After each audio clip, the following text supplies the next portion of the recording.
የነበረው የወረስነው የተንከባለለው ፈተና ቻሌንጂንግ አለ። ይሄ ያስተሳሰብ ሊሆን ይችላል፣ ያመረካከ የጠራ ሐሳብ አጠቃላይ ከምናስበው ከህብረ ብሔራዊነታችን ጋር ብልሹ አሰራርን ከመጠየፍ ጋር ከጉበኝነት ከመሳሰሉ ጉዳዮች ጋር ከአገልግሎት አሰጣጣችን ጋር እነዚህ የመሳሰሉ ጉዳዮች አሁን ዛሬ የበቀሉ ሳይሆን አብሮ ማህበራዊ ቻሌንጂንግ ውስጥ የነበሩ አብሮ ወደኛ ውስጥ ያሉ ግን ደግሞ እየታገልናቸው ያሻሻልን የመጣንባቸው አሉ። በአመራር ውስጥ የተፈጠረው ሲነርጂ በአመራር ውስጥ የተፈጠረው የዓላማ አንድነት ቀላል እድገት አይደለም።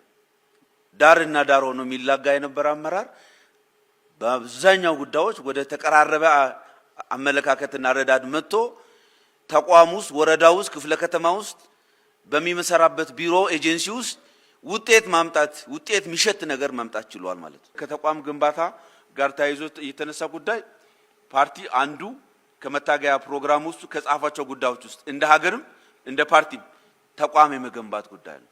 ኢንስቲትዩሽን ለማህበረሰብ ቀጣይነት፣ ለሀገር ቀጣይነት፣ ለትውልድ ቀጣይነት አስተማማኝ ከሚባሉ ጉዳዮች ውስጥ ተቋም መገንባት ነው። ፓርቲያችን ከአንድ ትውልድ ወደ ሌላ ትውልድ እንዲሸጋገር ከተፈለገ ተቋም መገንባት አለበት። ተቋም ለመገንባት ደግሞ የሚያስፈልጉ ግብአቶች አሉ። ሰው ያስፈልገዋል፣ አሰራር ያስፈልገዋል፣ አደረጃጀት ያስፈልገዋል፣ ግብአት ያስፈልገዋል። እነዚህ ነገሮች ወስደን አንድ ላይ ያደረግን በአሰራር እየተመራ በሰው ኃይል በብቃት እየተመራ መሄድ መቻል አለበት ማለት ነው።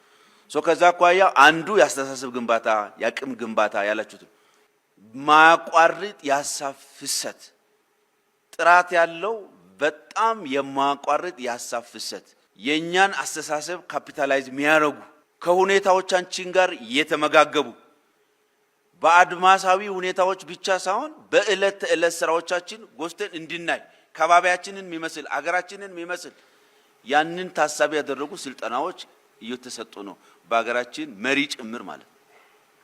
ይሄ ብዙ አቅም ፈጥሮልናል፣ ብዙ ሁኔታዎች ፈጥሮልናል። ሰው ብዙ ስልጠና ወስዷል። ከዚህ በፊትም ስልጠና ብቻ አይደለም፣ ዋና ሰውን የሚቀርጸውና የሚያስተካክለው ተግባር ነው። ሁሉ ጊዜ ጠዋትና ማታ ወይንም ደግሞ ዘወትር በሚያደርገው መውጣትና መውረድ የሚፈጥረው አቅም ነው። ሲሰራ የሚፈጥረው መሳሳት አቅም ይፈጥርለታል። ካልሰራ እና ዝም ብሎ ቁጭ ብሎ የሚተች ከሆነ አቅም አገኘ የፈለገ ነገር መጣ አቅም አገኘ የሚወርቅና የሚነሳ ሰው በጣም ሙሉ ይሆናል። ሐሳቡ አለው። ያ ደግሞ ሰውነቱ በመውጣትና በመውረዱት ይገራል፣ ይመጋገባሉ፣ ብቁ ያደርጋል፣ ብቁ አመራር ያደርጋል ማለት። በዚህ ምክንያት የአዲስ አበባ መዋቅር መትረፍ ጀምሯል ማለት ነው። ከራሱ ለሌላ አመራር መሆን የሚችል ጀምሯል ማለት። ብቁ አመራር ማቅረብ እየቻለ ነው ማለት። ከትግል አኳያ ሁለት ነገሮችን ሚዛን ማስጠበቅ ይጠበቅብናል ብዬ አስባለሁ። ምክንያቱም እነዚህ ሁሉ ውጤቶች የመጡትም እንደው ዝም ብሎ የሆነ ነው በዛ ምክንያት ነው ሊባል አይችልም። ይሄ ሁሉ ውጤት የመጣው አመራሩ እየሰላ ስለሄደ ነው እንጂ ዝም ብሎ ትግል የሌለ ሆኖ ከየት ይመጣል? ይሄ ሁሉ ከየት ልታመጣላችሁ? ሬስት ለሶናችሁ እንዲሰሩ የሚታደርገው ትግሩ እኮ ነው። ውጤት ያማያመጣ አመራር ተቀባይነት እንደማይኖረው በውጤት ስለሚለካ በምን ስለሚለካ ነው በዛ መልኩ የሚታየው ማለት ነው።